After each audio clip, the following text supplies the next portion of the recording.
that are also associated with the body and with colours.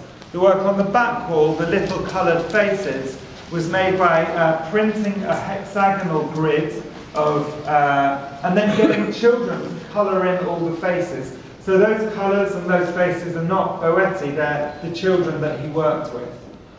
And we've brought together these works in a room about children's games, but the children's games, as you probably see, continue through the show. Also in this room is 3 examples from a series of works he did called the Alighiero, or aeroplanes. And here he worked with another collaborator, an illustrator called Guido Fuga, and they together came up with this image of the sky filled with aeroplanes. You probably already recognise that Boetti was someone who loved multiplicity, he loved many things together, and there was nothing more beautiful for him than this image of the world, of the sky full of aeroplanes. And there's a sense of order and disorder here as well. Each aeroplane is somehow in its own space, nothing's crashing into each other, but there's also a disorderly array of all of them.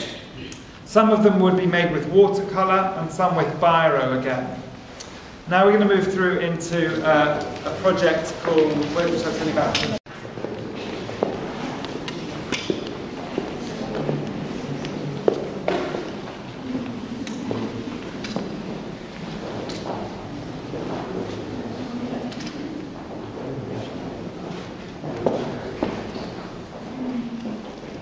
Okay, so in the, again, you know, the reason why the show is not chronological but thematic is that so many of the works that you see or the rooms that you see bring together works from different dates. So in this room, as in the last, we have works that are made in the mid-70s and then works which are made later on. The embroidery on the wall there is made in 1977. The kilims on the floor here were made in 1993. Now, the kilims and the embroidery are based on a numeric game that Boetti developed in the 70s. And it was a game which he called alternating from 1 to 100 and vice versa. And I'll just explain how it works. If there are 100 squares here, and each square is divided into 100 little squares, in the top left corner, you have 1 black square and 99 white. Then as you move across, you've got 2 white and 98 black, 3 black and 97 white, and so on. The schema is just one of addition and alternation. So the background alternates and it adds. Now, that's the rules of the game. And what Boetti did is he created these rules and then gave a number of people the opportunity to come up with their own schema, their own design. And of course, any design was fine so long as it filled the rule, so long as it adhered to the rules of the game. And there are, I think, just innumerable ways of making one of these works, one of these alternando works, so long as you go by the rules of the game. The first times that he made these works were done with embroidery, but in 1993 he had an opportunity to do a show in Grenoble. And at that point, he got French artists and art students to come up with the schemes for 50 of these rugs. And they drew it out on grid paper. The grid paper was then drawn up onto other material, which was sent to northern Pakistan, where at that point he worked with a workforce. And he then produced 50 of these kilims, these rugs. These are woven by men, whereas all the other wool-based embroideries are embroidered by women. And the rugs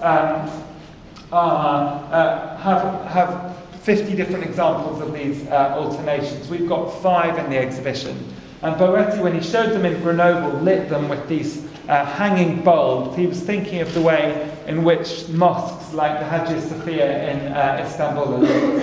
And I think one of the exciting things about this work is just this idea of possibility, that we see 5 examples, or maybe 50 examples of this schema being worked out, but there are countless other ways to work out the schema that we might draw ourselves at home, or that other people could come up with.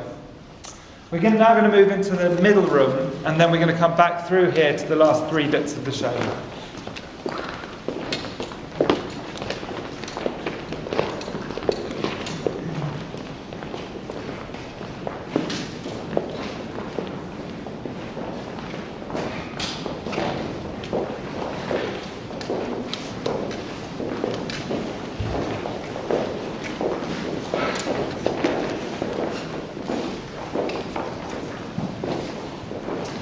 So as you remember, in one of the third rooms, there were kind of 2 third rooms, but in one of them we looked at the first of the maps.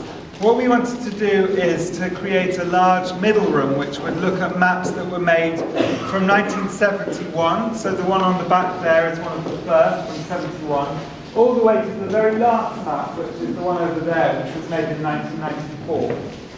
Now, one of the things that Boetti said about the maps was that he was very proud about the fact that he didn't have to do anything when he made them.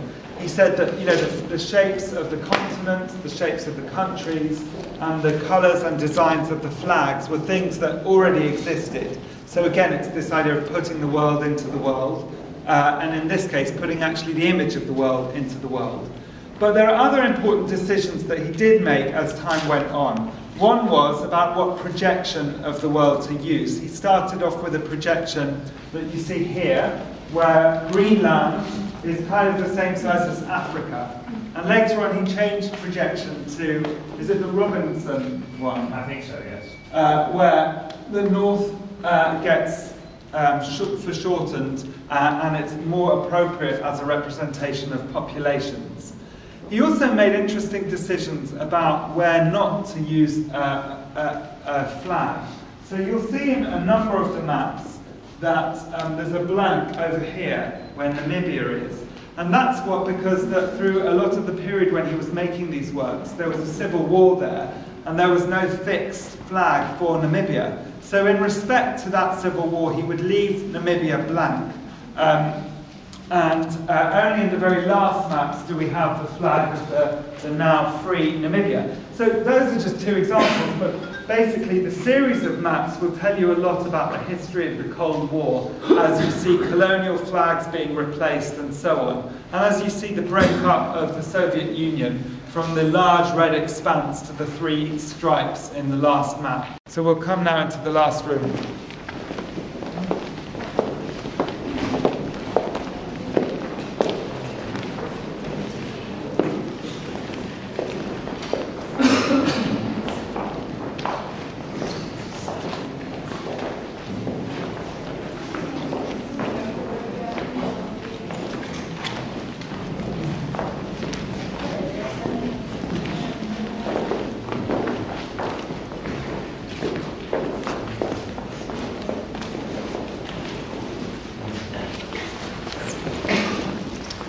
So this work was actually completed in the last year of Boetti's life, 1994, but its origins are from 1967, so from exactly that first room of the exhibition. In '67, Boetti made a work called Pack, and it was a tub filled with cement. The cement was at the bottom of the tub. The cement cracked into what reminded him of the look of pack ice. So each shape of the cement was different, but everything kind of fit together. And he was fascinated by this image of everything being different and fitting together, and of everything being so multiple. And later on he would make drawings based on this idea of pack ice. You see some of them in the room of the postal works. So it goes from those drawings and then to a series of embroideries which start in 1979 but culminate in the ones that you see in this room. What he would do to make these is gather images from magazines and newspapers and cut around them and trace around the outlines on sheets of canvas until there was a maximum density of these images. And the canvases would be sent to Peshawar and then embroidered in such a way that no 2 colours would touch, and there would be the maximum difference of all the different colours. you can see a sense of ordering and disordering. Disordering because, of course, there's a total collapse of hierarchy, as you see all sorts of different things occupying the same plane, but order because the whole thing seems to make sense as a unit. I also think they're interesting in relation to his ideas of child's play. I feel whenever I look at these works like I'm a child again, sort of shouting out the shape that I see. You can't really help but say, oh look, pink spider, or green telephone, and so on. There's a desire almost to name what you see. But the more you look at these, the more you do see, and then you'll see things that you just hadn't ever noticed before. I think they're monumental and magisterial works, and very, very beautiful ones.